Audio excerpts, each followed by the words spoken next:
श्री स्वामी समर्थ. मित्रांनो, जेव्हा संकटांचा डोंगर कोसळतो आणि मदतीला कोणीही नसतं तेव्हा फक्त एक आवाज येतो, भिवू नकोस, मी तुझ्या पाठीशी आहे.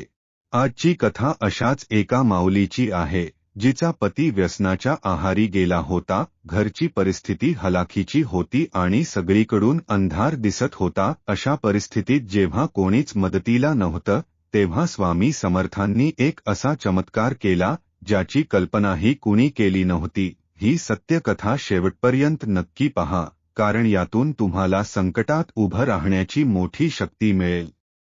व्हिडिओ सुरू करण्यापूर्वी जर तुम्ही स्वामींचे सच्चे भक्त असाल तर कमेंटमध्ये श्री स्वामी समर्थ नक्की लिहा आणि आपल्या चॅनेलला सबस्क्राईब करा. गोष्टीचं नाव, स्वामी समर्थांनी एका स्त्रीला पतीच्या व्यसनातून मुक्त केलं. चला तर आपण ही गोष्ट ऐकूया. असत त्यांच्यात एक स्त्री रोज दर्शनाला यायची. तिच्या डोळ्यांत नेहमी पाणी, चेहऱ्यावर दुःख आणि मनात असहाय्यता दिसायची. एके दिवशी स्वामींनी तिला विचारले, अगं बाई, रोज येतेस पण तुझ्या मनातला भार का नाही उतरला अजून? ती स्त्री रडत म्हणाली, महाराज, माझा नवरा रोज दारू पितो, घराचं काही पाहत नाही. मी खूप सांगितलं पण तो ऐकत नाही. घर उद्ध्वस्त होतंय महाराज, काहीतरी उपाय करा. स्वामी समर्थ हसले. ते म्हणाले, अगं, तू श्रद्धा आणि संयम ठेव. उद्यापासून त्याचं व्यसन निघून जाईल. फक्त आज रात्री तुला स्वामीचं नाव घेत झोपायचं आहे. त्या स्त्रीने नम्रपणे नमस्कार केला आणि घरी गेली. रात्री ती मनोभावे, दिगंबरा दिगंबरा श्रीपाद वल्लभ दिगंबरा, अक्कलकोट निवासिनी श्री स्वामी समर्थ दिगंबरा हा मंत्र म्हणत झोपली.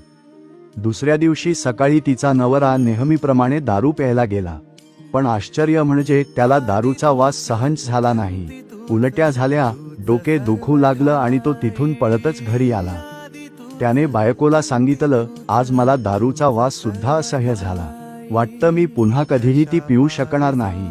स्वामी समर्थ फक्त म्हणाले, अगं, श्रद्धा ठेवल्यास संकट वितळतात. स्वामींच्या नावातच सर्व शक्ती आहे. या कथेचा संदेश श्रद्धा, संयम आणि स्वामीवरील विश्वास हेच जीवनातील प्रत्येक व्यसन, दुःख आणि अडचण दूर करू शकतात.